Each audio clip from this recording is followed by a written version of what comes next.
Hello everyone, welcome to NEET PG series. मैं हूं Adesh from Learner Hub, the free learning platform जहां आप पढ़ सकते हो maths, physics, chemistry, biology absolutely for free only at learnerhub.com।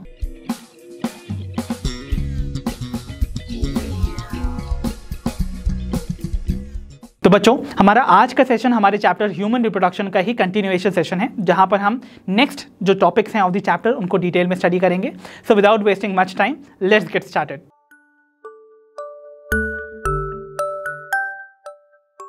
तो बच्चों, अपने पिछले सेशन में मेल रिप्रोडक्टिव सिस्टम को स्टडी करने के बाद आज के सेशन में हम बिगिन करने जा रहे हैं with the female reproductive system. तो बच्चों, just like the mail reproductive system, female reproductive system भी आपको लोकेटेड नजर आएगा इन द पेल्विक रीजन। ठीक है, तो इनका लोकेशन क्या है? पेल्विस में। ठीक है, अब बात करते हैं इस पर्टिकुलर सिस्टम के पार्ट्स की। तो देखो, याद है आप सभी को, हमने मेल रिप्रोडक्टिव सिस्टम के डिफरेंट पार्ट्स को 4 ब्रॉड कैटेगरीज में क्लासिफाई किया था। Okay, just to give you an outline. यहां पर भी आपको एक आउटलाइन देखने को मिल रही है of the different parts of the female reproductive system, जिनको अगेन हम वही 4 ब्रॉड कैटेगरीज में कैरेक्टराइज करेंगे। तो देखो, सबसे पहले we have is the primary sex organs.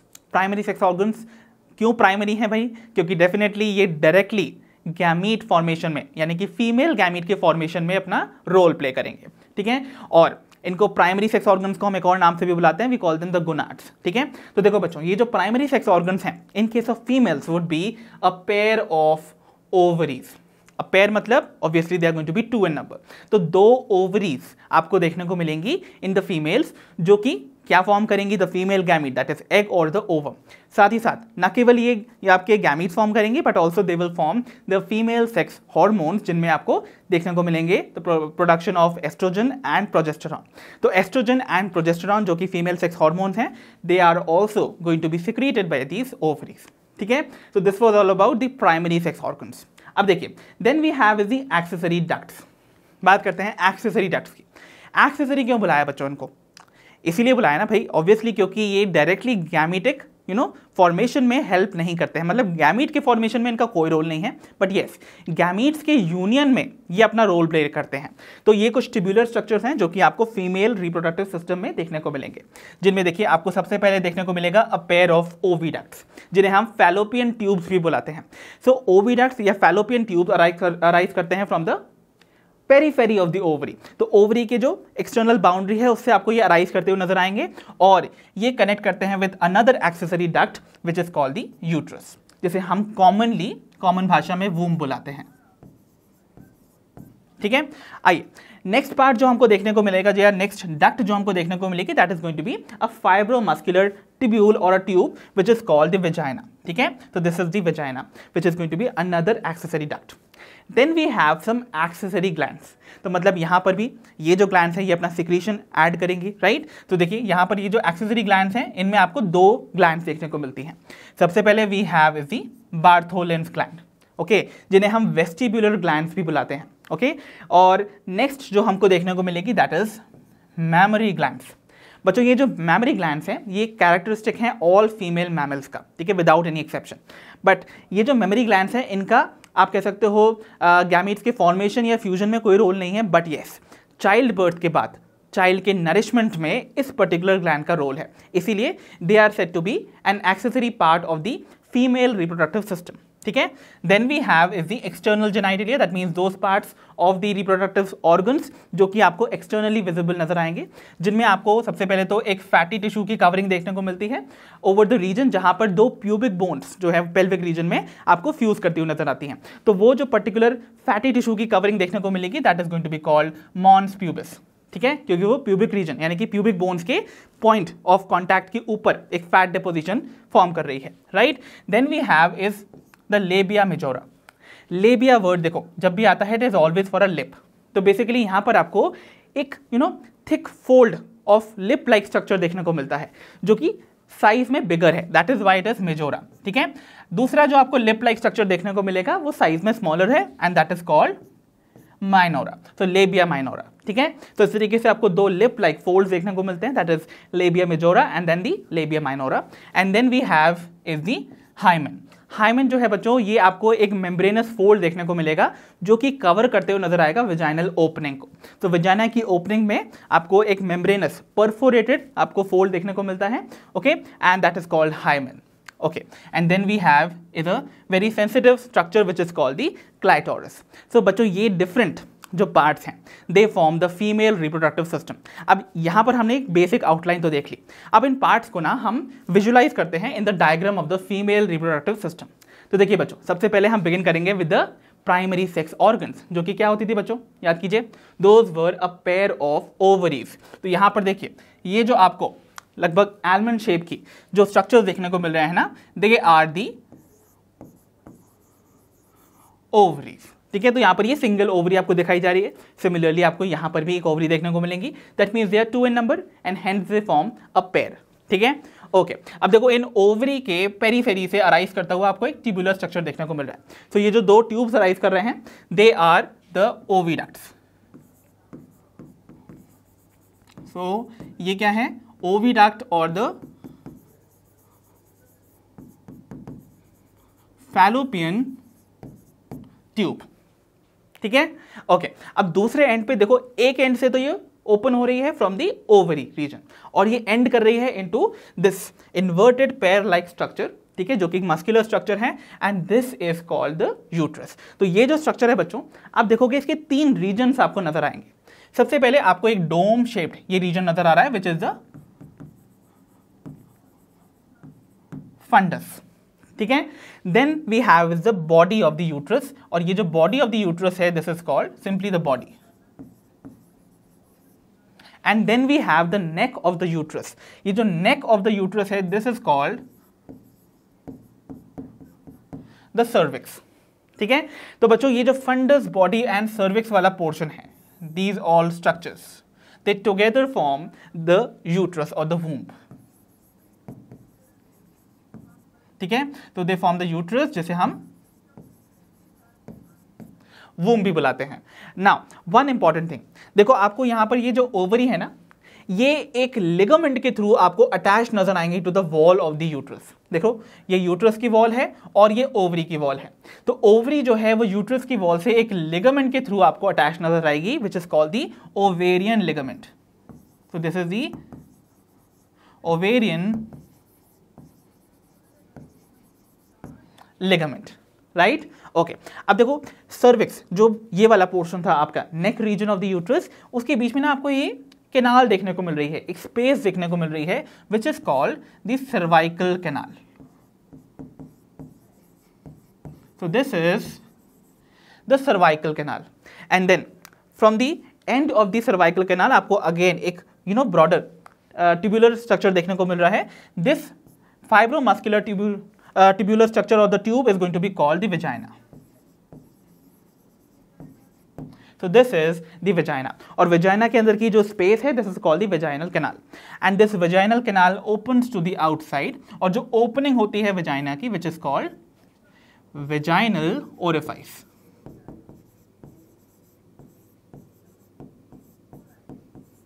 ठीक है, तो ये तो डिफरेंट पार्ट्स हो गए। ठीक है, अभी यहां पर आपको बार्थोलिन ग्लैंड देखने को नहीं मिल रही है।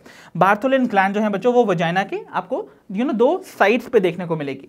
सो यहां पर ये आपको क्लियरली विजिबल नहीं होगी, बट आगे जब हम स्टडी करेंगे उन ग्लैंड्स को तो आपको वो क्लियरली मैं शो भी कर दूंगा कि वो कहां प्रेजेंट होगी, राइट। तो अगर मैं देखिए यहां पर आपको एक्सटर्नल जो जेनाइटेलिया है वो भी देखने को नहीं मिल रहा है। फॉर दैट पर्पज मैं आपको यहां पर रफली उसको ड्रॉ करके बता देता हूं, तो आगे भी हम डेफिनेटली उनको डिटेल में भी स्टडी करेंगे, just to give you an idea कि वो कैसा आपको प्रेजेंट नजर आएगा। तो सी आपको यहां पर सबसे पहले ना एक नैरो स्लिट लाइक ओपनिंग देखने को मिलती है। देखो ये जो वेजाइना है ना, ये ओपन होता है into a narrow slit like opening which is called the vestibule. तो ये जो नैरो स्लिट देखने को मिल रही है इसके अंदर ये है let's suppose the vaginal opening. ठीक है, और इस वेजाइनल ओपनिंग को हम वेजाइनल ओरिफाइस बुलाते हैं। ठीक है, एंड ये अक्सर मैंने बताया था आपको ये कवर्ड रहती है partially bye a membranous fold, जिसे हम हाइमन बुलाते हैं। ठीक है, और यहाँ वेजाइनल ओपनिंग के ऊपर आपको यूरेथ्रा की ओपनिंग भी देखने को मिलेगी विच इज द यूरेथ्रल ओपनिंग और द यूरेथ्रल मीटस। ठीक है, ओके। अब देखो इस वेस्टिब्यूल यानी कि इस नैरो स्लिट को कवर करता हुआ आपको एक थिन लिप लाइक स्ट्रक्चर देखने को मिलेगा विच is called the labia minora. ठीक है, और एंटीरियर एंड पे यानी कि देखो अपर साइड पे ये लेबिया माइनोरा ना ओपन होते हैं into an erectile structure which is called the clitoris, जो कि हाईली सेंसिटिव स्ट्रक्चर है, राइट। ओके, लेबिया माइनोरा को कवर करते हुए अगेन आपको कुछ ब्रॉडर लिप लाइक स्ट्रक्चर देखने को मिलेंगे which are called the labia majora, ठीक है। तो ये लेबिया मेजोरा है। एंड देन यहां पर आप देखोगे ऊपर की तरफ जहां पर प्यूबिक रीजन है, दिस प्यूबिस वाली बोन के ऊपर आपको एक फैटी टिश्यू की कवरिंग देखने को मिलेगी जिसमें अक्सर आपको कुछ हेयर भी देखने को मिलते हैं। This represent the mons pubis, ठीक है। तो ये just to give you an idea कि कैसे प्रेजेंट होते हैं, आपको ये देखने को मिलेगा, right. Okay, so this was all about the idea about the female reproductive system, जहां पर आपने डिफरेंट पार्ट्स को देखा और वो कैसे प्रेजेंट नजर आएंगे उसका आपने विजुअल ओवरव्यू भी लिया। I hope that is clear. तो बच्चों, फीमेल रिप्रोडक्टिव सिस्टम के विजुअल ओवरव्यू लेने के बाद अब हम यहां पर उसके हर पार्ट को डिटेल में स्टडी करने वाले हैं। तो देखिए, सबसे पहले हम बिगिन करेंगे with the primary sex organs which are the ovaries. So as I told you, ये प्राइमरी सेक्स ऑर्गन्स है फीमेल्स के केस में, जिन्हें हम गोनाड्स भी बुलाते हैं, राइट। इनके अगर हम स्ट्रक्चर की बात करें तो सबसे पहले ये आपको आलमंड शेप नजर आएंगे, और सिंपली आमंड शेप भी आप कह सकते हो। सो आमंड शेप आपको नजर आते हैं and they are going to be greyish pink in their colour, ठीक है। तो आपको यहां पर ये जो पेयर्ड स्ट्रक्चर देखने को मिल रहा है ना, this particular structure, this is going to represent a pair of ovaries. So they are 2 in number, ठीक है। और ये आपको ग्रेश पिंक कलर के आमंड शेप देखने को मिलेंगे, ठीक है। ओके, बात करते हैं इनके डायमेंशंस की बच्चों। तो डायमेंशंस में अगर आप इसकी लेंथ की बात करें तो ये आपको ना लगभग 2 से 4 सेंटीमीटर तक लंबी देखने को मिलेगी। वाइल अगर इसके हम विड्थ की बात करें, सो विड्थ जो है वो वेरी कर सकता है बिटवीन 1.5 to 2 सेंटीमीटर्स, ठीक है। तो बेसिकली 2 to 4 सेंटीमीटर ये लेंथ में होगी एंड 1.5 to 2 सेंटीमीटर विड्थ में, राइट। तो ये तो बात होगी इनके स्ट्रक्चर की। अब बात करते हैं इनके लोकेशन की। लोकेशन वाइज अगर देखें बच्चों, ईच ऑफ योर ओवरी जो है वो each side of the lower abdomen में देखने को मिलेगी, मतलब आपके लोअर एब्डोमेन पे। और ये कहां देखने को मिलेगी? Near the kidneys. तो किडनीज के पास लोअर एब्डोमेन में आपको ये ईच साइड पे, यानी कि लेफ्ट एंड राइट साइड दोनों साइड्स पर देखने को मिलती हैं, right. So this was about the location. अब देखो, ये जो पर्टिकुलर ओवरीज हैं, they are connected to the pelvic wall and the uterus also by ligaments, ठीक है। तो जो लिगामेंट्स इसको कनेक्ट करती हैं उन्हें हम ब्रॉड लिगामेंट्स बुलाते हैं। So they are the broad ligaments, ठीक है। ओके, और बेसिकली एक चीज और बात यहां पर फंक्शंस की बात कर लेते हैं अबाउट द ओवरीज। जैसा कि आपको पता है ये प्राइमरी सेक्स ऑर्गन्स हैं, तो डेफिनेटली इनका काम पहला जो चीफ फंक्शन होगा that would be the production of female gametes which is the ovum और द एग। और साथ ही साथ ये सेवरल स्टेरॉइडल हार्मोन्स फॉर्म करती हैं which are the female sex hormone, जिनको हमने नाम क्या कह दिए थे, याद कीजिए, दोज वर योर एस्ट्रोजन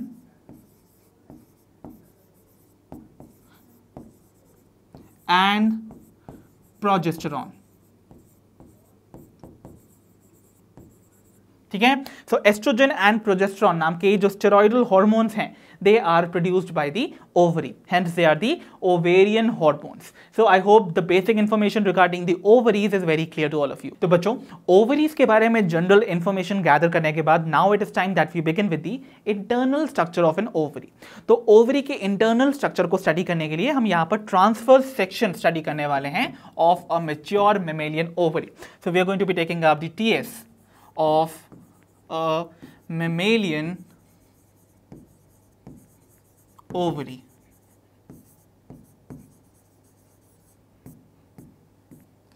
ठीक है बच्चों, तो देखो यहां पर एक चीज जो आपको याद रखनी है regarding the ovary, that ovaries are solid structures.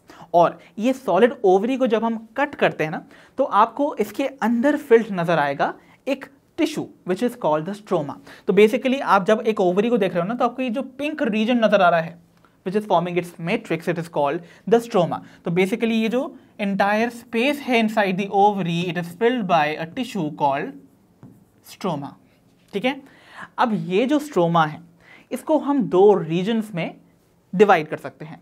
एक outer या फिर peripheral region, जिसमें आपको ये different ovarian follicles develop होते हुए नजर आते हैं। This outer space of the stroma is called the cortex और the ovarian cortex, ठीक है। वाइल जो बीच का स्पेस है, ये बीच वाली स्पेस जहां पर एक्चुअली ब्लड वेसल्स की सप्लाई होती है, दीज ब्लड वेसल्स की supply, this region is going to be the central region and it is called the medulla, ठीक है, इतनी बात क्लियर हो गई। तो आपने क्या देखा, ओवरी जो है वो फिल्ड है by a tissue called stroma, जिसका पेरिफेरल या आउटर रीजन जो है would be called the cortex, और जो इनर या फिर सेंट्रल रीजन है that would be called medulla. ठीक है, ओके। अब देखो ओवरी जो है ना बच्चों, ovary is lined by the cells जिन्हें हम बुलाते हैं जर्मिनल एपिथेलियम।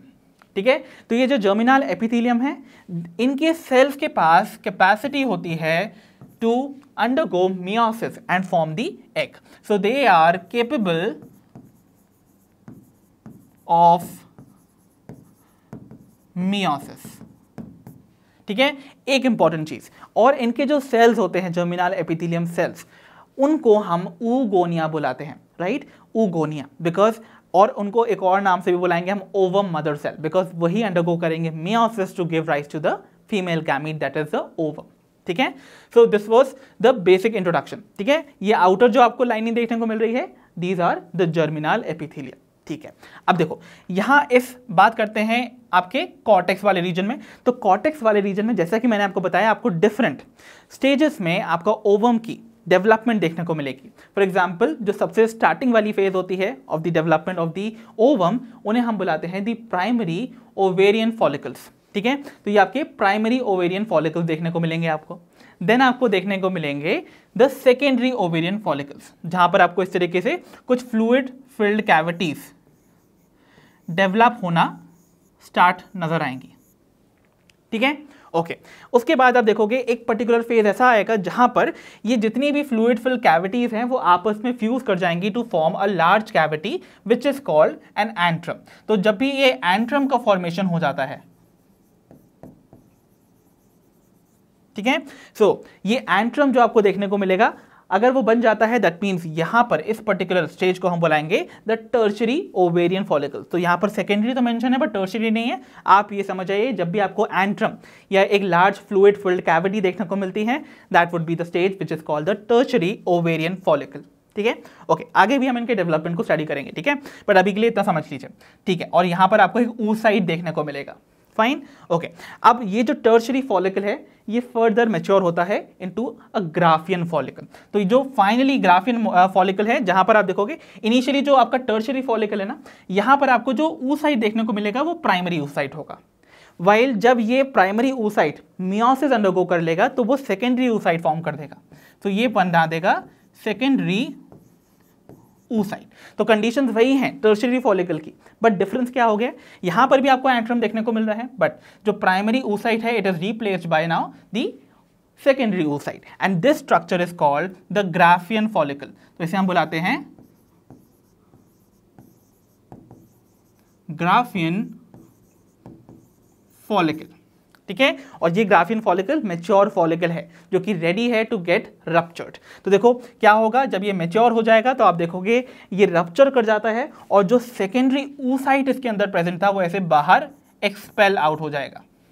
ठीक है, तो ये आपका सेकेंडरी oocyte बाहर आ गया। इस process of expulsion of the secondary oocyte outside would be called ovulation. तो ovulation is the release of secondary oocyte from the graphian follicle.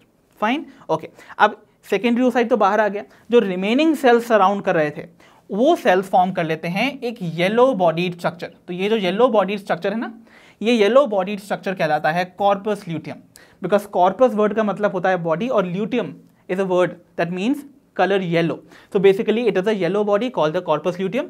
और ये जो कॉर्पस ल्यूटियम है, अगर फर्टिलाइजेशन हो जाता है आगे जाके सेकेंडरी oocyte से ओवम बन के, तो ये परसिस्ट करेगा। ठीक है, अदरवाइज व्हाट विल हैपन, ये पर्टिकुलर स्ट्रक्चर जो है वो डीजेनरेट करने लगेगा, रिग्रेस होने लगेगा, और जब वो रिग्रेस करेगा तब वो व्हाइटिश कलर के स्ट्रक्चर में कन्वर्ट हो जाएगा, and this whitish coloured body is going to be called the corpus albicans, जो कि degenerating stage of corpus luteum को इंडिकेट करती है। तो इस तरीके से आपको देखने को मिलेगा the entire structure of the ovary. ठीक है, तो इंटरनल स्ट्रक्चर ऑफ ओवरी आपको अच्छे से समझ आ गया होगा, आई होप सो, बिकॉज यहां पर बेसिक अंडरस्टैंडिंग आपको पता होनी चाहिए रिगार्डिंग द ओवरी, तभी आप इनकी वेरियस स्टेजेस भी समझ पाओगे। तो ओवरी के अंदर डेवलप कर रहे ये जो आपको फॉलिकुलर स्टेजेस देखने को मिल रही है ना, इन ओवेरियन फॉलिकल्स की स्टेजेस को हम अब डिटेल में स्टडी करने जा रहे हैं। So without wasting much time बढ़ते हैं आगे toward the development of the ovarian follicles. अब हम बिगिन करने जा रहे हैं with the development of different ovarian follicles. तो डिफरेंट ओवेरियन फॉलिकल्स की जो स्टेजेस हैं उनको स्टडी करने से पहले just recall an important point कि ओवरी को सराउंड करते हुए आपको एक एपिथेलियल सेल्स की लेयर देखने को मिलती थी ना, यहाँ पर मैंने बताया था जो। तो ये जो आपको एपिथेलियल सेल्स यहाँ पर सराउंड करते हुए नजर आएंगे या लाइन करते हुए नजर आएंगे the boundary of the ovary, इनके सेल्स के पास कैपेसिटी होती है टू अंडरगो मियोसिस।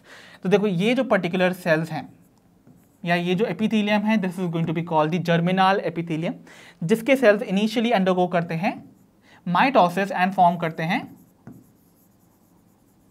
oogonia, जिन्हें हम ओवम मदर सेल्स भी बुलाते हैं।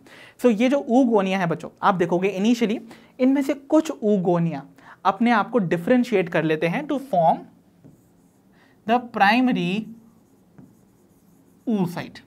तो कुछ oogonia सेल्स अपना साइज ग्रो कर लेते हैं and they become differentiated and अब वो कहलाते हैं प्राइमरी oocyte। जो रिमेनिंग oogonia थे जो डिफरेंशिएट नहीं हुए थे, वो आप देखोगे इन्हीं प्राइमरी oocyte को ऐसे सराउंड कर लेंगे, फॉर्मिंग द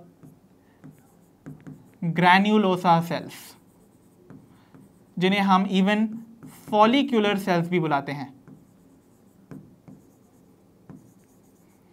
ठीक है, सो दे फॉर्म द ग्रैन्युलोसा और द फॉलिक्यूलर सेल्स। तो बेसिकली आप देखोगे ये जो स्ट्रक्चर डेवलप हो रहा है इनिशियली, जहां पर आप देखोगे there is going to be a primary oocyte surrounded by the granulosa cell, जो कि इनिशियली फ्लैट नजर आएंगे।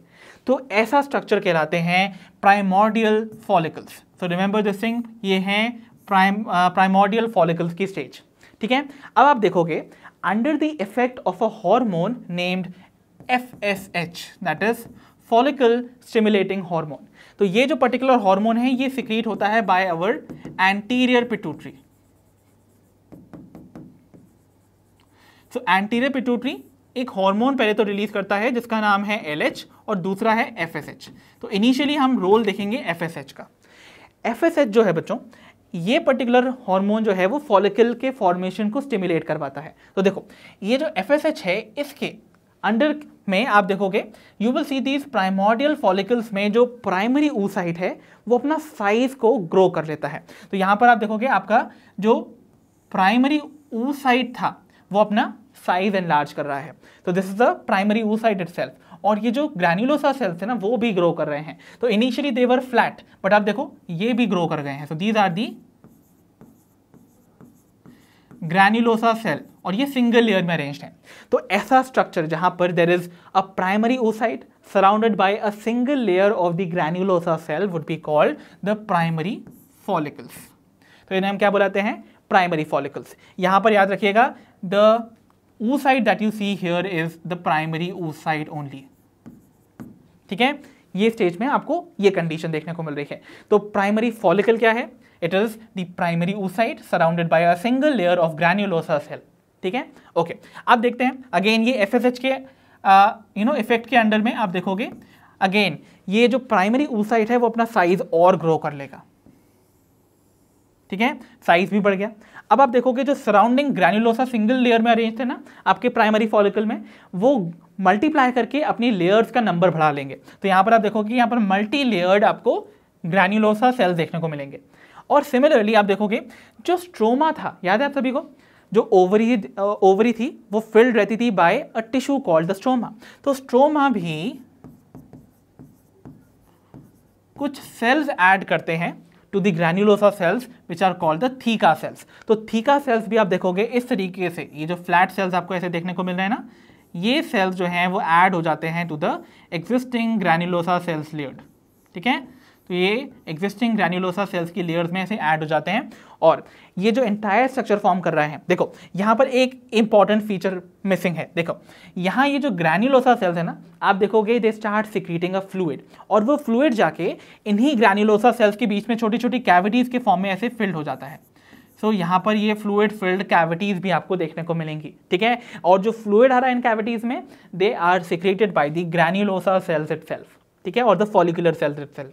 तो देखिए ऐसा स्ट्रक्चर जहां पर ये एक प्राइमरी oocyte, अभी भी देखो ये प्राइमरी oocyte ही है, प्राइमरी oocyte सराउंडेड है by multi layered granulosa cell and a thicker layer, right, और साथ ही साथ यहां पर small small fluid filled cavities present है।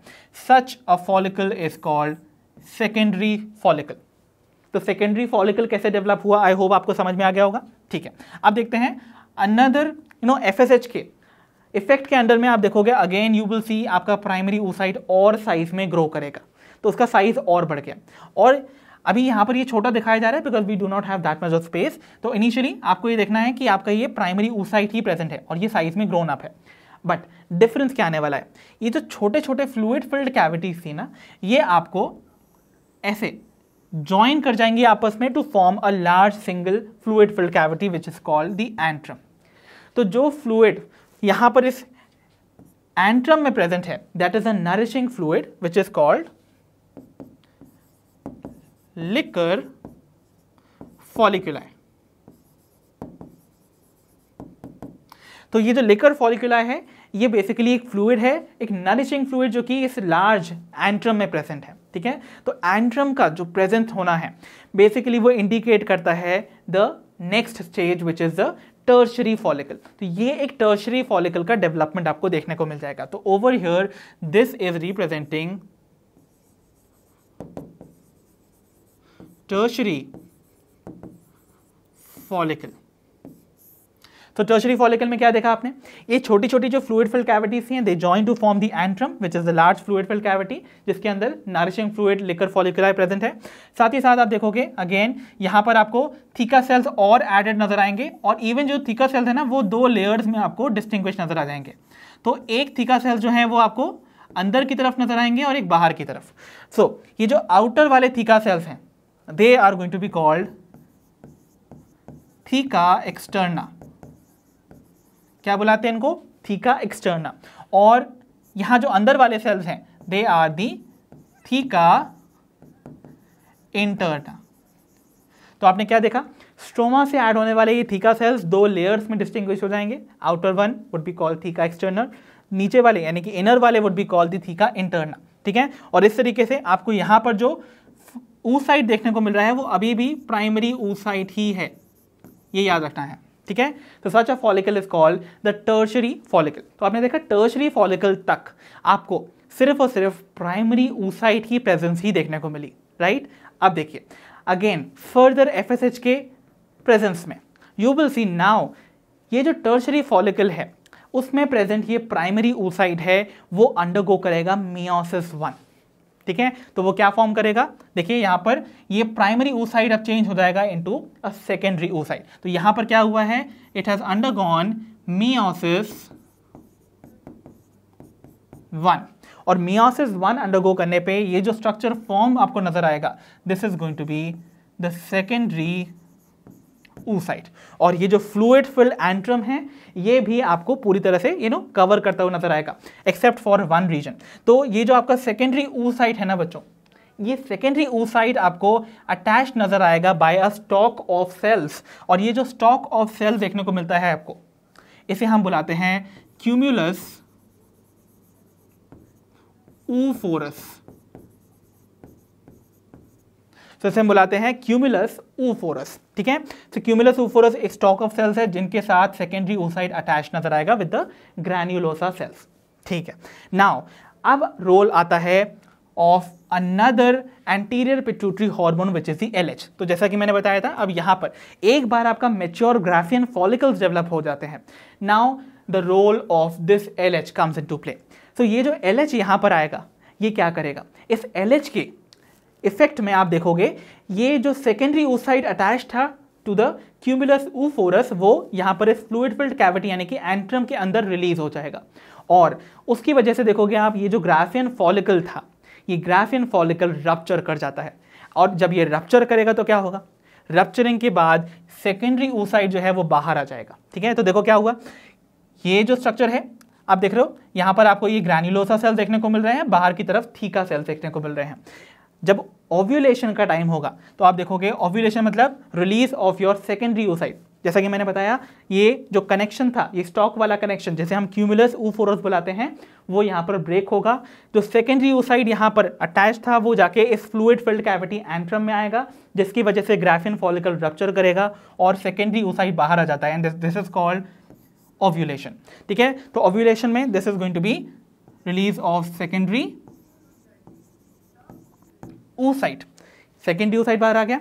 अब जो रिमेनिंग सेल्स बचे, कौन कौन से सेल्स बचे थे, याद करो, ग्रैन्युलोसा सेल्स और ये बाहर वाले थीका सेल्स।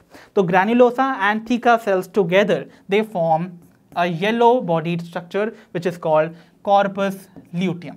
ठीक है, और ये याद रखिएगा, ये जो स्ट्रक्चर मैंने आपको यहां बना के दिखाया था, this is a Graafian follicle. तो इसको मैं, मेरे पास स्पेस नहीं है, so I am making it here. ये एंटायर जो स्ट्रक्चर है, दिस इज कॉल्ड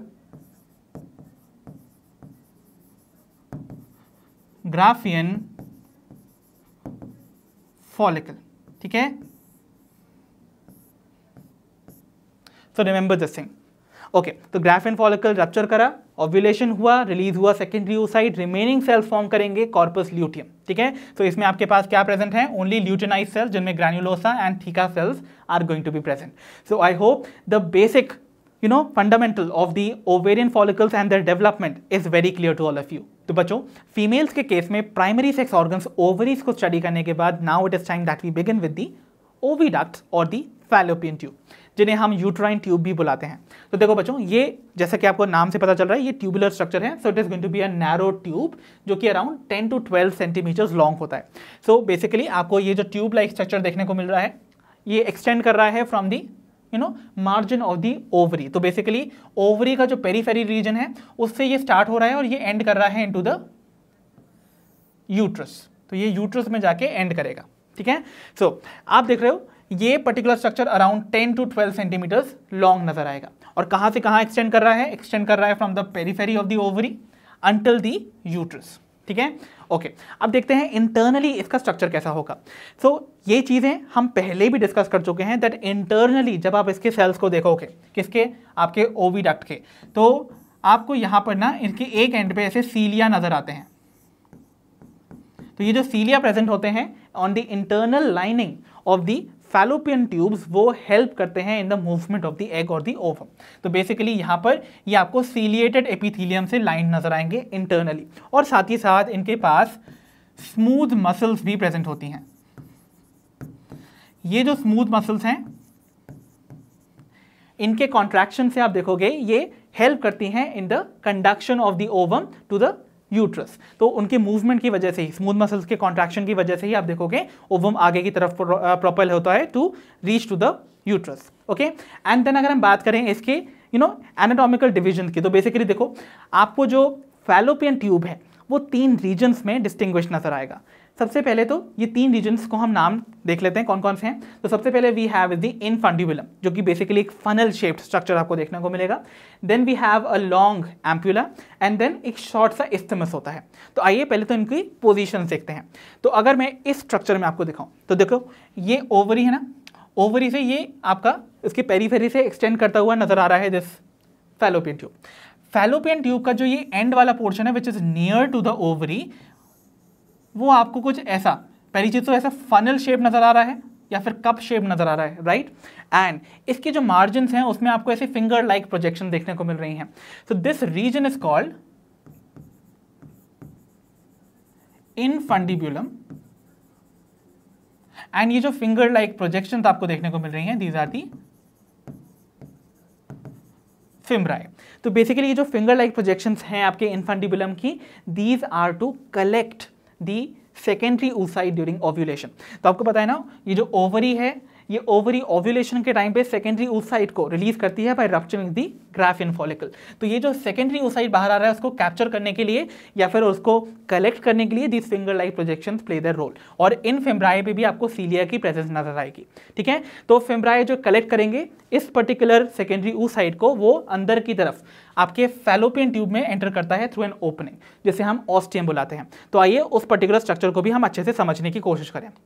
तो देखो यहां पर अगर मैं आपको दिखाने की कोशिश करूं, तो मैंने यहां पर ओवरी को अभी के लिए रिमूव कर दिया। तो इमेजिन देखिए, यहां पर आपको देखने को मिल रही है दीज फिंगर लाइक प्रोजेक्शन, जो कि इनफंडिबुलम का मार्जिन पे प्रेजेंट होंगे। ठीक है, और जब एक सेकेंडरी oocyte को ये फिम्ब्राई कलेक्ट करते हैं, ये फिम्ब्राई उसको अंदर की तरफ प्रोपेल करते हैं to enter into the uterine tube या फिर fallopian tube through this opening, and this opening of the uterine tube और द फैलोपियन ट्यूब, इसे हम ऑस्टियम बुलाते हैं, तो वी कॉल इट ऑस्टियम। ठीक है, okay. So I hope infundibulum के बारे में इतनी इंफॉर्मेशन आपको क्लियर हो गई होगी। सो इनफंडिबुलम जो है वो कैसा होगा, फनल शेप्ड या फिर आप कह सकते हो कप शेप्ड स्ट्रक्चर। देन आपको एक नेक्स्ट रीजन जो देखने को मिलेगा, सी ओवर हियर, आपको ये जो next region just next to your infundibulum देखने को मिल रहा है, this is going to be called ampulla. तो ये आपको देखिए ऐसा ब्रॉडर रीजन देखने को मिल रहा है जो कि लॉन्गेस्ट है ऑफ द फैलोपियन ट्यूब। तो फैलोपियन ट्यूब का सबसे लॉन्गेस्ट रीजन और ये एम्पुला कहलाएगा, देखिए। और एम्पुला के बाद आपको अगेन एक छोटा सा रीजन भी देखने को मिलेगा जो कि यूट्रस के साथ कनेक्टेड है, and this is called isthmus. तो बेसिकली ये जो है this is a narrow region, ठीक है, और ये आपका लॉन्ग रीजन है। ठीक है, तो देखो यहां पर ये बेसिकली एम्पुला वो साइट है जहां पर एक्चुअली फर्टिलाइजेशन की प्रोसेस आकर करती है according to the NCERT, but majorly you will find that the fertilisation would be occurring at the junction of ampulla and isthmus. तो बेसिकली जो साइट ऑफ फर्टिलाइजेशन है that is ampullary isthmic junction, but if we go by the NCERT it is in the ampulla region. ठीक है, तो ये आपको याद रखना है। सो इस तरीके से आपने देखा कि ये आपका एम्पुला रीजन है, the second region which is going to be over here, and then we have the third region जो कि छोटा सा रीजन है which is connected to the uterus, right. So these are all the three regions of the oviduct और the fallopian tube. And जैसा कि मैंने आपको बताया, आपके फैलोपियन ट्यूब में ही फर्टिलाइजेशन की प्रोसेस आकर करती है, और वो कहाँ आकर करेगी according to NCERT, in the ampulla. ठीक है, तो एम्पुलरी रीजन में fertilisation would occur in case of the fallopian tubes. So I hope all the information regarding the oviduct और the fallopian tubes is very clear. तो चलिए बच्चों begin करते हैं with our next part, that is the uterus, जिसे हम commonly womb बुलाते हैं। तो बच्चों यूट्रस के बारे में जैसा कि मैंने आपको बताया था, ये आपको एक इन्वर्टेड पेयर शेप्ड स्ट्रक्चर देखने को मिलेगा जो कि मस्क्यूलर है और इंटरनली वो हॉलो है, राइट। तो ये जो इंटायर स्ट्रक्चर आपको देखने को मिल रहा है this is the uterus of the womb. तो जैसा कि बताया है ये इन्वर्टेड पेयर शेप्ड है, हॉलो भी है और मस्कुलर ऑर्गन है। एंड अगर बात करें इसके फंक्शन की, तो यूट्रस वो साइट है बच्चों जहां पर इम्प्लांटेशन होता है आपके ब्लास्टोसिस्ट का, और जेस्टेशन पीरियड यानी कि प्रेगनेंसी पीरियड के टाइम पर जो एम्ब्रायोनिक डेवलपमेंट है वो भी इसी मस्कुलर बैग लाइक स्ट्रक्चर के अंदर ही होता है। अब एनाटॉमिकली इसके मैंने आपको तीन रीजन्स बताए थे। एक आपको डोम शेप्ड स्ट्रक्चर देखने को मिलेगा at the top, this is going to be called the fundus. तो ये है फंडस। देन आपको एक बॉडी देखने को मिलती है, this is going to be the body of the uterus, and then there is this neck of the uterus which is called cervix. It forms the neck, right? और cervix में आपको बीच में एक कैनाल जा रही नजर आती है ना, सो ये जो कैनाल है this is called the cervical canal. ठीक है, ओके। अब देखते हैं बच्चों इस यूट्राइन वॉल के बारे में। सो यूट्रस की जो वॉल है वो आपको तीन लेयर्स में डिस्टिंग्विश नजर आएगी। So the uterine wall is divided into 3 layers. कौन कौन सी हैं? सबसे पहले सबसे आउटर मोस्ट लेयर देखने को मिलेगी विच इज पेरीमेट्रियम, देन बीच वाली layer which is myometrium, and सबसे इनर मोस्ट लेयर देखने को मिलेगी दैट इज एंडोमेट्रियम। पेरीमेट्रियम के बारे में देखते हैं पहले। तो देखिए पहले तो इन सारी लेयर्स को हम यहाँ पर लेबल कर लेते हैं। सबसे आउटर मोस्ट जो लेयर देखने को मिल रही है, ये पतली सी लेयर देखने को मिल रही है ना, this is formed by a thin layer of the peritoneum and it is called perimetrium.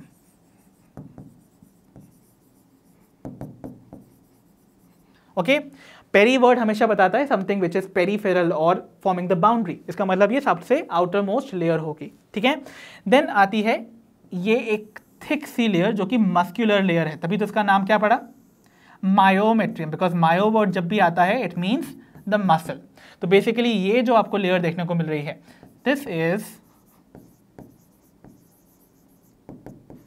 The myometrium, जो कि कंपोज होती है of the muscle, because myo word बता रहा है मसल, तो ये स्मूथ मसल से कंपोज होती है and this is very thick.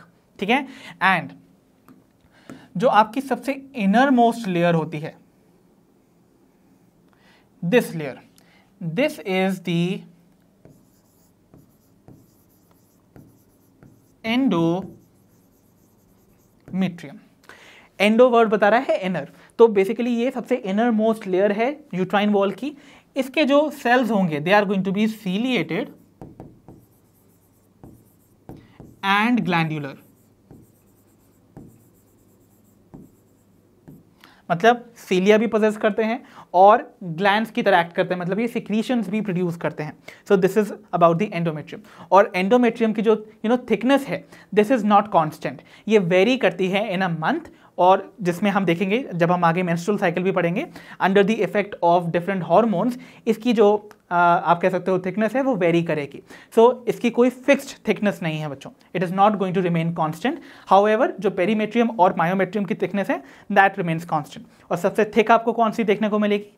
That is initially जब प्रेगनेंसी पीरियड नहीं है, देन आपको मायोमेट्रियम जो है वो थिक नजर आएगी, which is going to be the muscular layer formed of the smooth muscles. So I hope the basic concepts about the uterus or the womb is very clear to all of you. तो चलिए बच्चों begin करते हैं with the next part of the female reproductive system, that is vagina. Vagina के बारे में as I told you, this is a fibromuscular tube जो कि around 10 centimeters long आपको देखने को मिलेगा, and ये extend करेगा from the cervical canal to the vestibule on the outer side. मतलब देखिए ये एक 10 सेंटीमीटर लंबा ट्यूब है जो कि सर्वाइकल कैनाल, ये सर्वाइकल कैनाल थी ना, इसके बाद ये एक्सटेंड कर रहा है और ये ओपन होगा उस वेस्टिब्यूल में, जो कि एक नैरो स्लिट लाइक ओपनिंग है ना, जो कि सराउंडेड होती थी बाय दी एक्सटर्नल जेनाइटेलिया, और उसमें आपको दो ओपनिंग देखने को मिलती थी। One was the opening of the urethra which is called urethral meatus, और दूसरा जो ओपनिंग था that is of the vagina which is called vaginal orifice. ठीक है, तो बेसिकली ये जो फाइब्रोमस्कुलर ट्यूब है उसकी ओपनिंग कहलाती है वेजाइनल ओरिफाइस। ठीक है, तो vaginal orifice is nothing but the opening of vagina, और ये अक्सर आपको पार्शियली क्लोज्ड नजर आती है by a thin folded membrane. तो ये जो thin folded membrane partially cover करके रखेगी वेजाइनल ओपनिंग को, this is usually perforated and इसको हम हाइमेन बुलाते हैं। तो बच्चों ये जो हाइमेन होती है this gets broken down during the sexual intercourse, but ऐसा नहीं है कि ये सिर्फ सेक्शुअल इंटरकोर्स के टाइम पे ही ब्रेक करती है, it even gets broken down जब एक वुमन स्ट्रेनुअस एक्सरसाइज परफॉर्म कर रही होती है या फिर किसी एक्टिव स्पोर्ट जैसे कि हॉर्स राइडिंग या फिर साइकिलिंग में पार्टिसिपेट करती है। एंड देर आर चांसेस, जैसे कि देखा गया है बहुत सारी ऐसी वुमेन हैं जिनके केस में इवन आफ्टर कॉइटस यानी कि सेक्सुअल इंटरकोर्स के बाद भी ये हाइमेन ब्रेक नहीं करती है। That means the presence or the absence of hymen in a woman is not a reliable indicator of their virginity or any sexual experience, right? So this was about vagina. Vagina के बारे में एक information और जान लीजिए बच्चों। Vagina के case में जो vaginal lining है उसमें आपको कोई gland देखने को नहीं मिलती है। That means vaginal lining is non-glandular, ठीक है? So there is no gland present in the vaginal lining and functions of vagina की अगर हम बात करें तो दो functions ये perform करेंगी। पहला function देखिए, it serves as a passage for the menstrual flow। तो मेंस्ट्रुअल साइकिल के टाइम पे जब एंडोमेट्रियल लाइनिंग यानी कि यूट्रस की जो इनर मोस्ट एंडोमेट्रियम थी ना वो शेड ऑफ होती है या श्रग ऑफ होती है, तो वो ब्लड के साथ बाहर आती है and that is called menstrual flow. तो ये मेंस्ट्रुअल फ्लो इसी पाथवे या इसी पैसेज के थ्रू मूव करता है, तो it serves as a passage for the menstrual flow to occur. Secondly, during the sexual intercourse और the copulation it receives the penis to accept the sperms. तो basically it receives the penis during the copulation. And एक important point और, जो cervical canal है और जो vaginal canal है दोनों टुगेदर कहलाती हैं द बर्थ कैनाल। तो देखो बच्चों इस बात को याद रखना है, ये आपकी सर्वाइकल कैनाल थी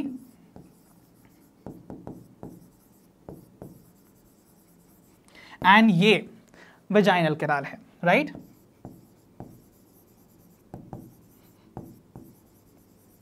दोनों की दोनों ये जो कैनाल हैं दे आर टुगेदर कॉल्ड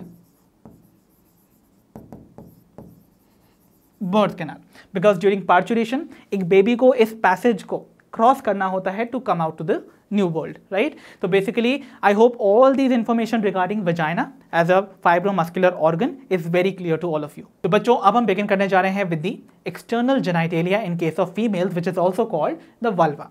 तो बच्चों वल्वा की अगर हम बात करें वो कंप्राइज करता है ऑफ द वेरियस स्ट्रक्चर्स जिनको मैं एक एक करके डील करने वाला हूँ। सबसे पहले we have is the mons pubis. Mons pubis बच्चों पेल्विक रीजन में जो प्यूबिक बोन्स होते हैं ना उनके ऊपर आपको फीमेल्स के केस में कुछ फैटी टिश्यू का डेपोजिशन देखने को मिलेगा जो कि कुशनी स्ट्रक्चर फॉर्म करता है। वो कुशनी स्ट्रक्चर जो है फैटी टिश्यू का कवर्ड होता है with the skin as well as hair and this structure is called mons pubis. तो mons pubis is nothing but the cushion of fatty tissues covered by the skin and hair. Okay, तो देखो pelvic region में जैसा कि मैंने बताया जहां पर दो प्यूबिक बोन्स मीट करती हैं उसके ऊपर फैटी टिश्यू की कवरिंग है जो कि कवर्ड है by the skin as well as the hair, ठीक है? So this structure is going to be called mons pubis. Fine. Okay. The next part that we have in the external genitalia is the labia majora. Labia या word labium जब भी आता है it represents the lips. Okay. तो basically labia बता रहा है the plural term that is going to be lips, और ये lips जो हैं they are going to be thick and bigger, they are called labia majora. तो basically ये यहाँ पर आपको thick lip like folds देखने को मिलेंगे, and these fleshy folds are going to be of tissue जो कि extend करेंगे from the mons pubis, जो ये extend करते हैं from the mons pubis and ये surround करते हैं vaginal opening को which is the vaginal orifice. तो आप देखोगे यहाँ पर आपको ये जो thick lip like structure देखने को मिल रहे हैं, these structures. These thick lip-like structures are going to be called the labia majora. So ये है the labia majora. ठीक है, ओके. ये कहाँ से एक्सटेंड किए? मॉन्स प्यूबस से एंड कर रहे हैं, सराउंड कर रहे हैं आपके वजाइनल ओपनिंग को, which is called the vaginal orifice. ठीक है, okay. Then we have is labia minora. तो लेबिया माइनोरा अगेन आपको लिप लाइक फोल्ड्स ही देखने को मिलेंगे, but they are going to be thin and they are present inside और basically inner to the labia majora. ठीक है, ये थिन होने वाले हैं and they are going to be small in their size, hence named लेबिया minora. तो basically they are going to be paired fold of tissue under the labia majora. तो यहाँ पर देखिए आपको लेबिया मेजोरा के अंदर यहाँ पर कुछ ऐसे थिन फोल्ड ऑफ टिश्यू या फिर स्किन देखने को मिल रही है, which is called the labia minora. Okay, so this is the labia minora. I hope इतनी चीजें आपको क्लियर हुई होंगी. अब देखो यहां पर आप देखोगे ना, लेबिया माइनोरा के जो एंटीरियर एंड है, एंटीरियर एंड पे, दैट मीन्स अपर जंक्शन पे, देखो ये अपर जंक्शन पे ना आपको एक ऐसा टाइनी फिंगर लाइक स्ट्रक्चर देखने को मिल रहा है, प्रोजेक्शन देखने को मिल रही है, which is a very sensitive region formed and it is called clitoris. ठीक है, तो हमारा नेक्स्ट पार्ट जो होगा एक्सटर्नल जेनिटेलिया का, that is going to be the clitoris. तो क्लाइटोरस क्या है बच्चों? क्लाइटोरस एक टाइनी फिंगर लाइक प्रोजेक्शन है at the upper junction of the two labia minora. तो लेबिया माइनोरा के अपर जंक्शन पे ये फॉर्म होता है अबव द यूरेथ्रल ओपनिंग. तो देखो यहाँ पर क्या हुआ, मैंने आपको बताया ये जो स्ट्रक्चर है this is formed at the upper junction of the labia minora, ये क्लाइटोरस है, और ये कहाँ प्रेजेंट है? देखो आपकी यूरेथ्रल ओपनिंग के ऊपर की तरफ. ठीक है, तो आपने देखा ना, तो ये यूरेथ्रल ओपनिंग प्रेजेंट है और ये यहाँ पर जो स्पेस है this is the vaginal opening. ठीक है, और ये जो वजाइनल ओपनिंग है जैसा कि मैंने आपको बताया था, ये कवर्ड रहती है बाय या पार्शियली कवर्ड रहती है by a membranous fold which is called the hymen. ठीक है, so this is the vaginal orifice. तो ये वजाइनल ओरिफाइस और ये जो यूरेथ्रल ओपनिंग है, जिसे हम यूरेथ्रल ओरिफाइस या फिर यूरेथ्रल मीटस भी बुलाते हैं, ये प्रेजेंट होती है in the narrow slit formed between the two labia minora. तो ये दो लेबिया माइनोरा के बीच में जो स्लिट बन रही है ना, दिस स्लिट और the opening is going to be called the vestibule. So इसको हम वेस्टिब्यूल बुलाते हैं. तो वेस्टिब्यूल क्या है? It is a narrow cleft और a slit formed between the labia minora. ठीक है, ओके. तो यहां पर आपने क्या देखा कि ये वेरियस स्ट्रक्चर्स आपको देखने को मिले, इवन ये आपको नीचे की तरफ एनस देखने को मिल रहा है, एंड आप देखोगे यहां पर वेस्टिब्यूल और एनस के बीच में ये जो स्पेस देखने को मिलती है, दिस इज कॉल्ड पेरिनियम. ठीक है, इसे हम पेरिनियम बुलाते हैं. ओके, एंड इवन आप देखोगे यहां वेस्टिब्यूलर रीजन में आपको on either side of the vagina दो ग्लैंड देखने को मिलेंगी which are called the Bartholin gland, जो कि आपको यहां देखने को नहीं मिलेंगी, बट जब हम इनको डिटेल में स्टडी करेंगे आपको मैं इसकी पोजीशन भी बताऊंगा. So I hope the entire thing about the external genitalia in case of females is clear to all of you. बच्चों, अब हम बिगिन करने जा रहे हैं with the accessory glands associated with the female reproductive system. तो accessory glands में सबसे पहले we have is the Bartholin's gland, जिसे हम वेस्टिब्यूलर ग्लैंड्स भी बुलाते हैं. तो वेस्टिब्यूलर ग्लैंड्स क्यों बुलाते हैं अब तक आपको समझ आ जाना चाहिए, बिकॉज इनकी ओपनिंग आपको वेस्टिब्यूल में देखने को मिलेगी. याद है ना, लेबिया माइनोरा के बीच में जो नैरो स्लिट थी which is going to be called vestibule, उसमें जाके इनकी ओपनिंग होती है. Right, okay. सो बेसिकली बच्चों ये पेड ग्लैंड है जो कि बीन शेप नजर आएगी आपको, एंड ये लोकेटेड होती है on either side of the vaginal opening. ठीक है, तो बेसिकली आप देखोगे यहां पर if this is the vaginal opening, ये आपका वेस्टिब्यूल है ना, दिस इज द वेस्टिब्यूल जिसमें आपको वजाइनल ओपनिंग देखने को मिल रही है, यूरेथ्रा की ओपनिंग देखने को मिल रही है. सो दिस वेस्टिब्यूल के साइड में आप देखो, ये वजाइनल ओपनिंग के साइड्स में आपको ये दो ग्लैंड्स देखने को मिलेंगी. So these are the Bartholin's gland और द वेस्टिब्यूलर ग्लैंड, और ये ओपन होती हैं into the vestibule, hence they are called the vestibular gland. ठीक है, देन अगर इसके सिक्रीशन की बात करें तो ये सिक्रीट करते हैं क्लियर विस्कस फ्लूइड को, जो कि लुब्रिकेट करता है वजाइनल ओपनिंग। तो सेक्सुअल एक्साइटेशन के टाइम पे ये पर्टिकुलर ग्लैंड रिलीज करती है एक क्लियर विस्कस फ्लूइड जो कि वजाइनल ओपनिंग को लुब्रिकेट कर देती है। So this was all about the Bartholin's gland और the vestibular gland. I hope all the information regarding this is very clear. तो आइए बच्चों begin करते हैं with the second accessory gland which is the mammary glands. तो mammary glands के बारे में अगर बात करें बच्चों तो ये भी एक paired gland है, रिमेंबर दिस थिंग। और इनके पास आपको दो टाइप के टिश्यू देखने को मिलेंगे।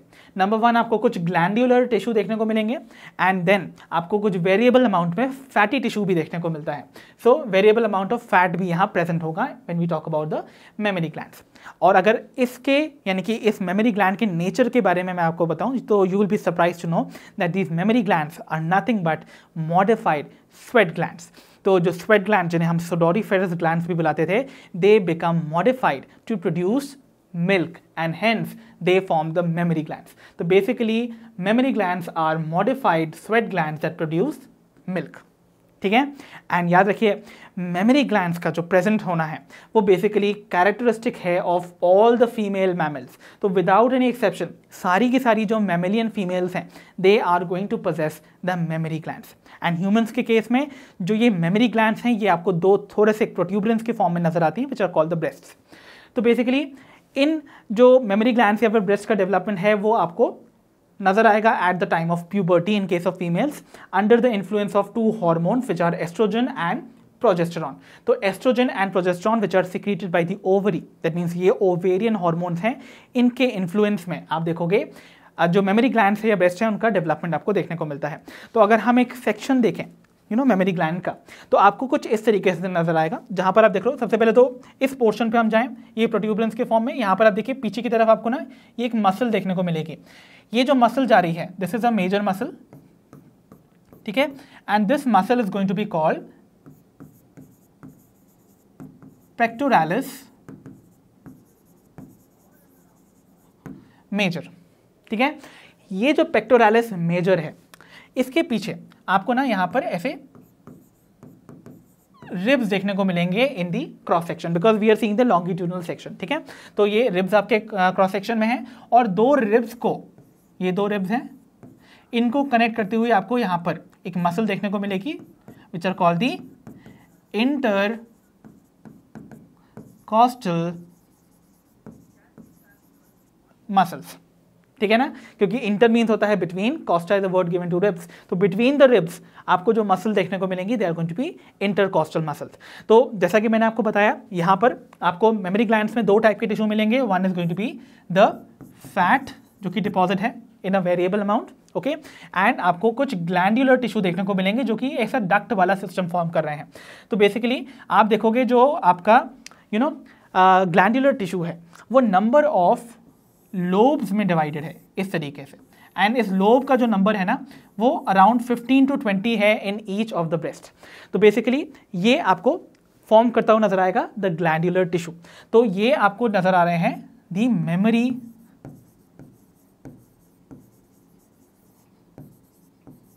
लोब्स, जिनका नंबर होगा 15 से 20 के बीच में, और ये ओपन होंगे आप देखो बाहर की तरफ into an erectile structure which is called the nipple, and the area around the nipple is quite pigmented and इसको हम बुलाते हैं the areola।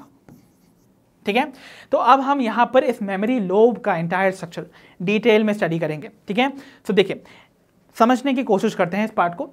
तो देखो जैसे मैंने आपको बताया जो ग्लैंडुलर टिश्यू है इन case of the mammary gland वो डिवाइडेड है 15 से 20 मेमरी लोब्स के बीच में। ठीक है, तो 15 से 20 मेमरी लोब्स आपको देखने को मिलेंगे forming the glandular tissue of the mammary gland, और इन मेमरी लोब्स के अंदर भी आपको कुछ लोब्स देखने को मिलेंगे which are going to be smaller, और इसीलिए उनको हम बुलाएंगे लॉब्यूल्स। ठीक है, तो आपको लॉब्यूल्स भी देखने को मिलेंगे।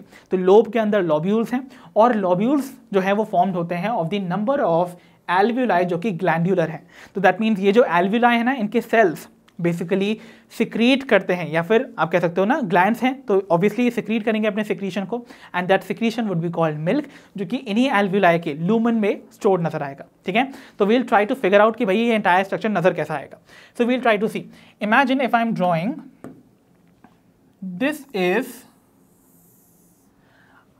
द मेमोरी लोब, ये मैं एक मेमोरी लोब बना रहा हूं। ठीक है, okay, now you will see, आपको यहां पर नंबर ऑफ लॉब्यूल्स देखने को मिलेंगे। सो यहां पर आपको कुछ इस तरीके से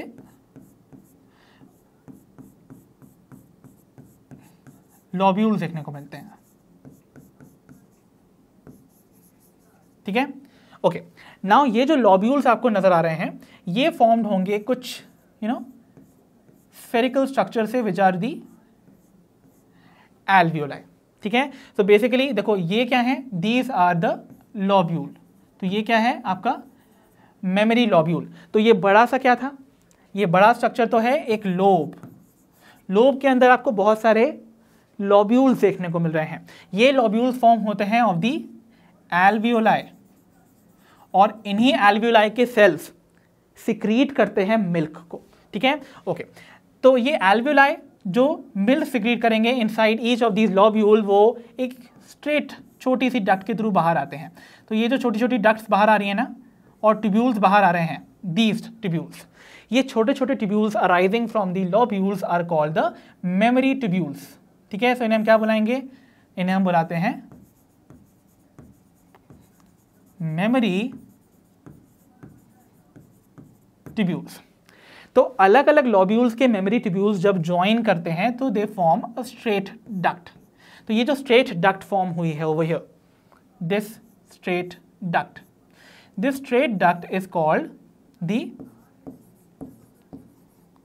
मेमोरी डक्ट।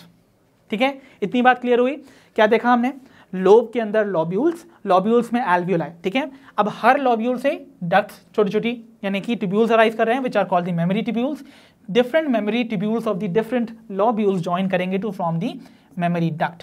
अब ये जो मेमोरी डक्ट है ये ओपन होती हैं into a wider region which is called the ampulla. तो इसे हम क्या बुलाएंगे, द मेमोरी एम्प्यूला, या सिंपली इसको मैं एम्प्यूला लिख देता हूं for you to refer. So this is the ampulla. अब ये जो एम्प्यूला हैं ये फर्दर ओपन होते हैं into another straight duct which is called the lactiferous duct. तो इसे हम क्या बुलाते हैं, दीज आर लैक्टिफेरस डक्ट। अब ये जो लैक्टिफेरस डक्ट हैं ये ओपन हो रही हैं in a region which is called the nipple, जैसा कि मैंने बताया था, which is surrounded by a pigmented area called the areola. So इस तरीके से आप देखोगे डिफरेंट, ये तो मैंने एक लोब का स्ट्रक्चर बताया आपको, इस तरीके से डिफरेंट लोब जो हैं वो आपस में ज्वाइन होते हैं bye there simple common lactiferous duct and they open through the nipple which is an erectile structure. तो अगर आप देखोगे pathway of the milk movement would be from alveoli सबसे पहले, क्योंकि एल्वियोलाई के सेल्स ही तो फॉर्म कर रहे हैं मिल्क को, तो एल्वियोलाई जो है वो मिल्क प्रोड्यूस करेंगे, वो मिल्क जाके उन लॉब्यूल्स के थ्रू आपको मेमोरी ट्यूब्यूल्स के थ्रू बाहर आएगा। तो ये छोटे छोटे ट्यूब्यूल्स के थ्रू बाहर आएगा ना, और ये छोटे छोटे ट्यूब्यूल्स जो है from each lobule are going to connect and they form the mammary ducts. ठीक है, और मेमोरी डक्ट्स जो हैं they are going to open into this wider region called ampulla, और एम्प्यूला से finally they are going to be ejected out through the lactiferous ducts. तो lactiferous ducts further मैंने बताया था ये आपके निप्पल में जाके ओपन होती है from where the milk is sucked out. So I hope the entire structure of the mammary glands is very clear to all of you. अक्सर ही क्वेश्चन में आपको पूछा जा सकता है कि भाई आपको बताना है the different parts of the mammary glands from the proximal to the distal end. तो प्रॉक्सिमल में सबसे क्लोजेस्ट जो होगा this is going to be the alveoli, और सबसे लास्ट की तरफ होगा आपका लैक्टिफेरस डक्ट। तो इसका मतलब हमें सारे वो पार्ट्स को अरेंज करना होगा from closest to the distant most part. ठीक है, so I hope all the parts of the mammary glands is very clear. तो बच्चों, after studying all the parts of the female reproductive system, now it is time that we begin with the actual process of female gamete formation, that is ovum की formation की process, and that is oogenesis। तो oogenesis भाई नाम ही बता रहा है, ovum के generation की process, the process of formation of the ovum from the oogonia और द एग मदर सेल और the ovum mother cell is called the oogenesis। और ये किस डिवीजन के थ्रू होगा, that is going to be through meiosis. ठीक है, अब ये कहाँ आकर करती है आपको पता है, ऑब्वियसली ओवरी के अंदर, और ये स्टार्ट होती है अनलाइक द मेल्स जो कि मेल्स के केस में स्पर्मेटोजेनेसिस प्यूबर्टी ऑनवर्ड्स स्टार्ट होती थी, बट याद रखिएगा oogenesis जो है वो फीमेल के फीटल लाइफ से ही स्टार्ट हो जाती है, लगभग from the second month of their gestation period. So second month of pregnancy में ही आप देखोगे एक फीमेल चाइल्ड जो है वो oogenesis की प्रोसेस को बिगिन कर देती है। सो अब हम बिगिन करने जा रहे हैं with the entire schematic representation of the oogenesis process. तो आइए बच्चों, अब हम बिगिन करने जा रहे हैं with the entire schematic representation of the oogenesis। तो oogenesis की प्रोसेस कैसे अकर करेगी, एक सिंप्लीफाइड स्कीमेटिक रिप्रेजेंटेशन से हम उसको समझने की कोशिश करेंगे। तो बच्चों देखो, मैंने आपको बताया था जो oogenesis की प्रोसेस है वो फीमेल्स के केस में उनकी फीटल लाइफ में ही बिगिन कर जाती है। सो आपको याद रखना है, आपके ओवरी को सराउंड करते हुए आपको जर्मिनल एपिथेलियम की लेयर देखने को मिलती थी, जिनके सेल्स इनिशियली कहलाते हैं दी oogonia और दी ओवम मदर सेल्स। तो बेसिकली जो कहानी बिगिन करेगी oogenesis की, that is going to be with the help of the oogonia। तो यहां पर जो सबसे पहला सेल आपको देखने को मिलेगा दैट इज oogonia, जिसे हम इवन ओवम मदर सेल भी बुलाते हैं, ठीक है। तो यहीं से हमारी बिगनिंग होगी oogenesis की प्रोसेस की। तो इनिशियली आप देखोगे बच्चों, ये जो oogonia है ये सिर्फ और सिर्फ माइटोसिस अंडरगो कर रहे हैं, they are forming only the oogonia cells. तो माइटोसिस कर रहे हैं बच्चों सिर्फ, यहां पर इस फेज में ये सिर्फ अपना नंबर ही इंक्रीज कर रहे हैं। So they are only undergoing mitosis.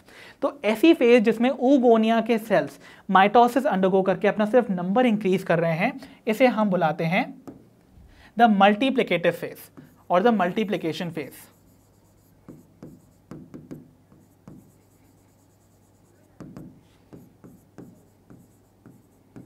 ठीक है, तो यहां पर आपको मल्टीप्लिकेशन देखने को मिलेगा of the number of your oogonia, ठीक है। तो ये oogonia है। अब देखो, ये जो प्रोसेस है ये रिपीट करती रहेगी, दैट मीन्स ये oogonia जो है वो बार बार माइटोसिस करके सिर्फ अपना नंबर बढ़ाते रहेंगे। बट एक टाइम ऐसा आएगा जब एक oogonia सेल डिसाइड करेगा कि अब उसको फर्दर माइटोसिस नहीं करनी है, it wants to get differentiated and form the ovum. तो ऐसे में ये लास्ट बार अपनी माइटोसिस अंडरगो करेगा और डिफरेंशिएट भी कर जाएगा। तो ये लास्ट माइटोसिस करने के बाद इट गेट्स डिफरेंशिएटेड एंड ये फॉर्म करेगा द प्राइमरी oocyte। तो ये क्या फॉर्म करेगा, प्राइमरी oocyte, ठीक है। अब ना ये जो प्राइमरी oocyte यहां फॉर्म हुआ है ये किससे आया है, by the differentiation of the oogonia, जो कि क्या थे, डिप्लॉइड सेल्स। तो इसका मतलब यहां पर जो प्राइमरी oocyte आएगा this is also going to be diploid, ठीक है। नाउ ये प्राइमरी oocyte सबसे पहले तो अपना साइज ग्रो करेगा, तो ये साइज में ऐसे बड़ा हो जाएगा। तो इस फेज को हम बुलाते हैं द ग्रोथ फेज। तो इसके लिए मैं यहां पर अगेन मेंशन कर देता हूं, this is going to be the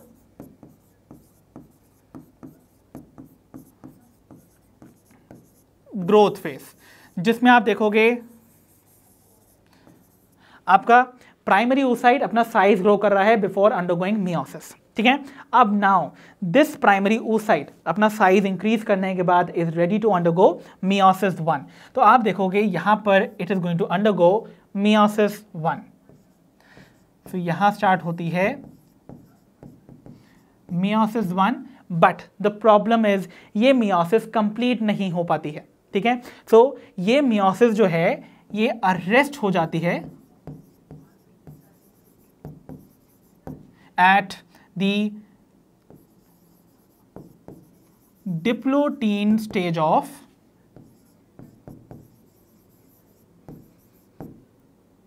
prophase 1,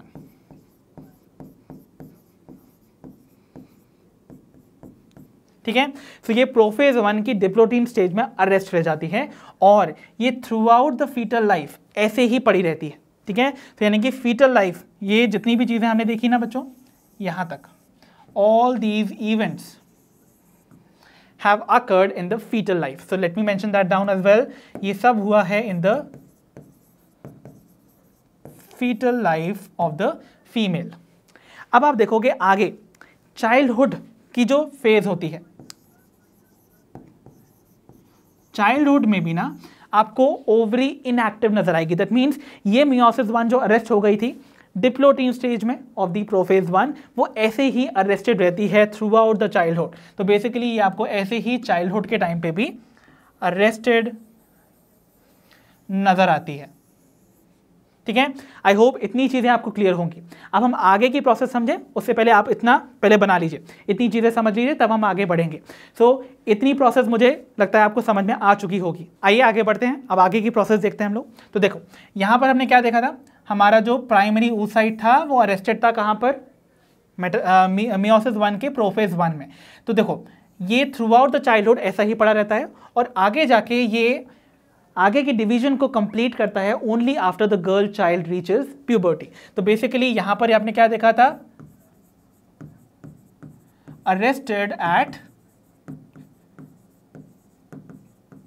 meiosis 1। ठीक है, तो now what is going to happen, आप देखोगे थ्रू आउट चाइल्डहुड कोई भी चेंज देखने को नहीं मिलेगा। Now once a girl reaches puberty, तो अगर प्यूबर्टी की स्टेज आ जाती है, that is the female attains sexual maturity, उस टाइम पे आप देखोगे this primary oocyte undergoes completion of meiosis 1। तो मियोसिस 1 जो अरेस्टेड थी अब वो कंप्लीट होगी, राइट। और जब वो कंप्लीट होगी, सो यहां पर मियोसिस 1 कंप्लीट होने पे आप देखोगे अनइक्वल साइटोकाइनेसिस होता है और फॉर्मेशन होता है 2 सेल्स का। अब ये जो 2 सेल्स बने हैं ये मियोसिस 1 के कंप्लीशन से बने हैं ना, तो यानी कि जो आपका प्राइमरी oocyte था this was a diploid structure, ये याद होगा आप सभी को। बट सिंस मियोसिस 1 एक रिडक्शनल डिवीजन है तो नंबर ऑफ क्रोमोसोम्स यहां पर रिड्यूस होके हाफ हो जाएंगे। एंड यहां पर जब आपकी मियोसिस फर्स्ट कंप्लीट होगी तो अनइक्वल डिवीजन होने की वजह से you will get to see formation of 2 structures. एक तो यहां पर फॉर्म होगा सेकेंडरी oocyte और दूसरा फॉर्म होगी एक polar body. So this is the first polar body. ठीक है, नाउ ये सेकेंडरी oocyte स्टार्ट करती है to undergo meiosis second, but unfortunately ये मियोसिस सेकेंड भी कंप्लीट नहीं कर पाती है और ये अरेस्ट हो जाती है एट मेटाफेज सेकेंड।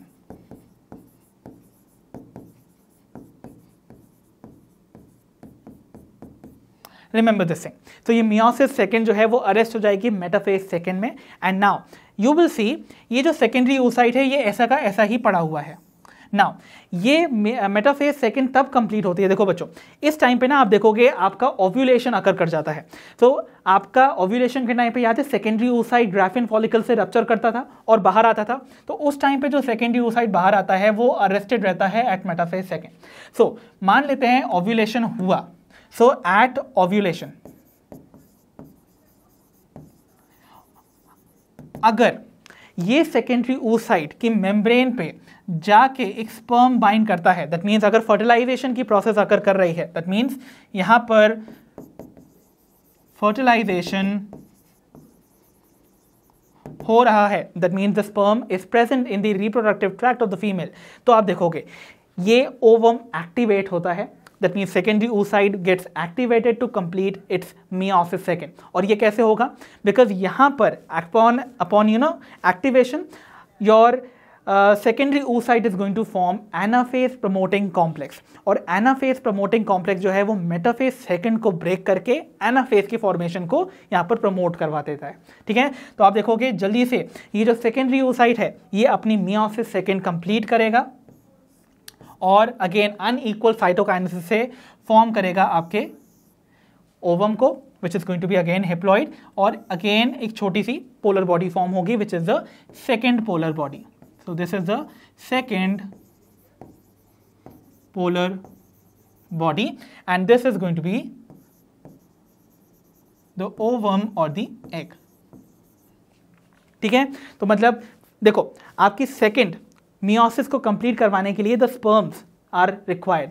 तो अगर ये स्पर्म, देखो यहाँ फ्यूजन की बात नहीं हो रही है, स्पर्म जाके सिर्फ और सिर्फ अगर इस सेकेंडरी oocyte की मेम्ब्रेन से बाइंड कर जाए, बाइंडिंग में ही इतनी ताकत है कि ये इसकी मियोसिस सेकेंड को क्या करा देगा, कंप्लीट करवा देगा। ओके, और उसके बाद आप देखोगे स्पर्म का न्यूक्लियस और ये जो ओवम फॉर्म होगा after completion of meiosis second, उनके न्यूक्लियस फ्यूज करेंगे और जाइगोट फॉर्म होगा।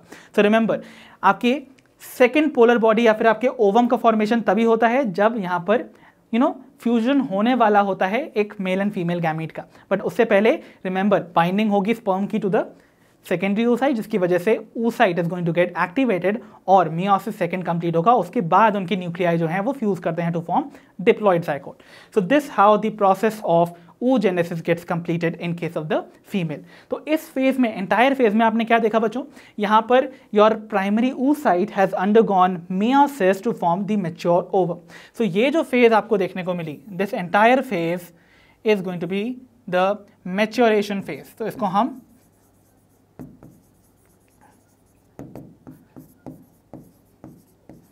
मैच्योरेशन फेज बुलाते हैं। So I hope the entire process of oogenesis is very clear. तो बच्चों अब मैं क्विकली लिस्ट डाउन करने जा रहा हूं certain points regarding the oogenesis, कुछ ऐसे फैक्ट्स जो कि आपको याद होने चाहिए। oogenesis में एक चीज याद रखिएगा, जैसा कि मैंने बोला था फीटल लाइफ में ही आपको यहाँ पर प्राइमरी oocytes का फॉर्मेशन देखने को मिलता है, बट प्राइमरी oocytes जो हैं वो मियोसिस 1 में अपनी प्रोफेज 1 की डिप्लोटीन स्टेज में अरेस्टेड रह जाते हैं। तो फीटल लाइफ में लगभग आपको ऐसे 7 मिलियन प्राइमरी oocytes फॉर्म्ड होते हुए नजर आएंगे। But by the child gets parturated और बेसिकली चाइल्ड बर्थ के टाइम पे आप देखोगे ये नंबर जो है वो रिड्यूस होके 2 से 4 मिलियन ही रह जाता है। So by the time child is born 2 to 4 million of primary oocytes are only going to be left. ठीक है, और चाइल्डहुड के टाइम पे आपको पता है there is inactivity of the ovary, वहां पर कोई डेवलपमेंट नहीं होता है, कोई भी प्राइमरी oocyte जो है वो अपनी डिवीजन कंप्लीट नहीं करता है। बट बाय द टाइम जब फीमेल अटेन करती है प्यूबर्टी, जो ये नंबर ऑफ आपके प्राइमरी oocytes है ना ये और रिग्रेस कर जाते हैं and they are reduce to only 60,000 to 80,000 of the primary oocytes in each of the ovary. So remember, these are some important and interesting facts about oogenesis. तो बच्चों अब हम डिस्कस करने वाले हैं the structure of the ovum. Basically we are talking about the mature ovum, जो कि आपको mammals के केस में देखने को मिलता है। So we are going to be taking up the structure of a mature mammalian ovum. तो जो एक mature mammalian ovum है वो आपको spherical या फिर ovoid देखने को मिलेगा, जिसके पास आपको rich cytoplasm and एक prominent nucleus देखने को मिलता है। तो बेसिकली जब एक ओव्यूलेशन के टाइम पे एक मैच्योर ओवम बाहर आता है उसमें आपको यहां पर ये देखने को मिलेगा एक सेकेंडरी oocyte, राइट। अब देखो सेकेंडरी oocyte का आपको ये देखने को मिलेगा एक prominent nucleus. So this is going to be the nucleus, और इसके साइटोप्लाज्म में, सेकेंडरी oocyte के साइटोप्लाज्म में you get to see some granules जो कि इस सेकेंडरी oocyte के साइटोप्लाज्म के पेरिफेरल रीजन यानी कि कॉर्टिकल रीजन में प्रेजेंट है। Hence we call them the cortical